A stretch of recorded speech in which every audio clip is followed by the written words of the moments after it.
Ibu, Bapak, saudara-saudari, rekan-rekan muda, dan anak-anakku yang terkasih, Shalom. Salam damai sejahtera bagi para saudara.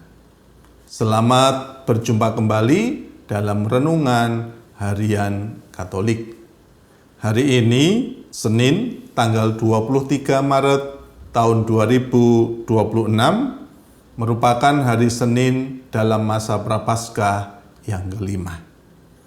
Tema renungan pada hari ini ialah belajar meletakkan batu di tangan kita. Para saudaraku yang terkasih, hari ini kita disuguhkan permenungan mengenai dua perempuan, yaitu Susana dan juga perempuan yang tertangkap basah berzinah. Dua perempuan ini dikepung oleh dosa. Bukan karena dosanya sendiri, melainkan karena dosa-dosa orang-orang yang ada di sekitar mereka. Nah, para saudara, mari kita merenungkan hal ini dalam dua hal berikut. Yang pertama, kita semua punya batu di tangan kita. Saat Yesus duduk mengajar, datanglah para ahli Taurat dan orang Farisi, membawa seorang perempuan yang tertangkap basah berzinah.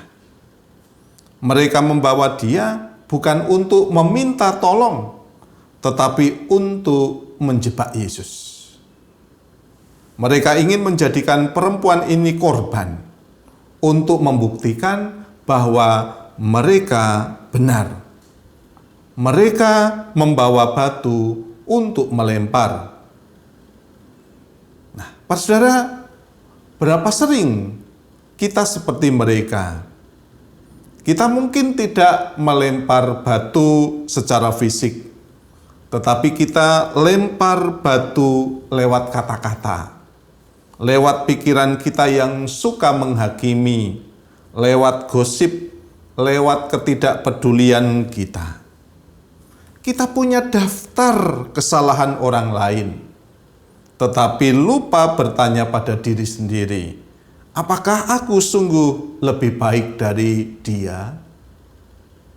Yesus tidak menjawab dengan kemarahan.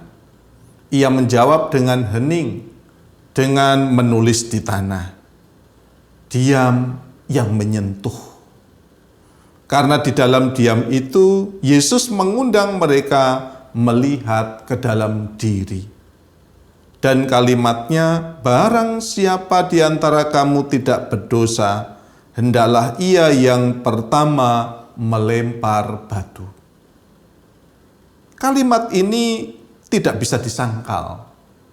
Ia memaksa kita bercermin, dan batu-batu itu pun jatuh satu persatu. Dimulai dari yang tertua, karena mungkin mereka paling banyak tahu tentang rapuhnya hati manusia. Lalu yang kedua, para saudara, kita juga bisa jadi Susana. Kita mendengar kisah Susana, seorang perempuan yang saleh, yang dipaksa memilih antara tunduk pada nafsu atau mati karena fitnah. Dan Susana memilih dengan berani, lebih baik aku jatuh ke tangan manusia daripada berdosa di hadapan Tuhan. Berapa banyak dari kita pernah berada pada posisi Susana? Diadili tanpa didengar, dituduh tanpa sempat menjelaskan, mungkin di tempat kerja, di keluarga, bahkan di komunitas rohani. Seringkali kebaikan malah dicurigai dan kejahatan disembunyikan rapi di balik status dan kedudukan. Tapi lihatlah bagaimana Tuhan membela. Di saat semua terasa gelap, Tuhan membangkitkan Daniel. Di saat mulut kita terkunci, Tuhan bisa bicara lewat orang lain. Karena Tuhan tidak pernah membiarkan kebenaran dikubur lama-lama. Keadilan Tuhan mungkin tertunda, tetapi tidak pernah absen.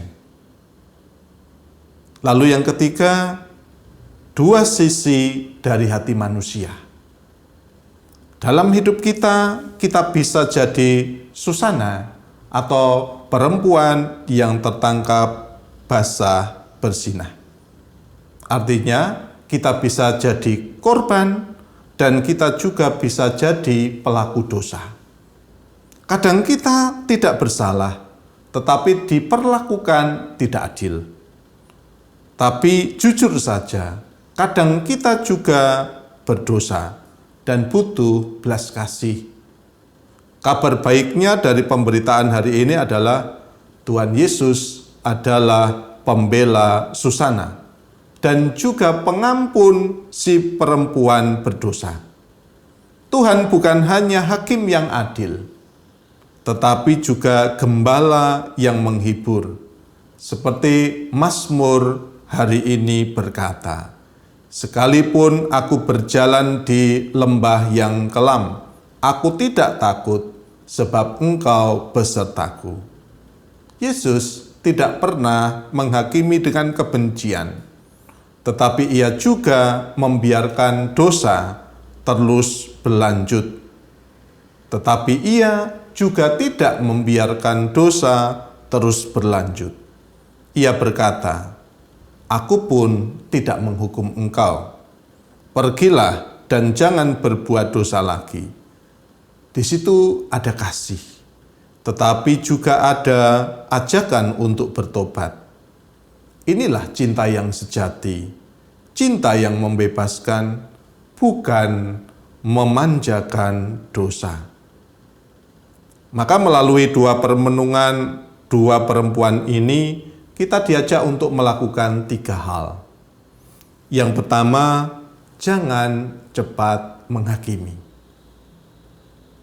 Karena belum tentu kita lebih benar daripada orang yang kita nilai. Yang kedua, percayalah bahwa Tuhan akan membela kita. Kalau kita berdiri di pihak kebenaran dan hidup dalam ketulusan. Dan yang ketiga, ketika kita jatuh, jangan takut datang kepada Yesus. Ia bukan Tuhan yang suka menghakimi, tapi Tuhan yang suka memulihkan. Maka mari para saudara, kita meletakkan batu dari tangan kita masing-masing. Batu kebencian, batu prasangka, batu kesombongan. Dan mari kita belajar dari Yesus, mengasihi, mengampuni, dan menyelamatkan. Kemuliaan kepada Bapa dan Putera dan Roh Kudus, seperti pada permulaan, sekarang, selalu, dan sepanjang segala abad. Amin.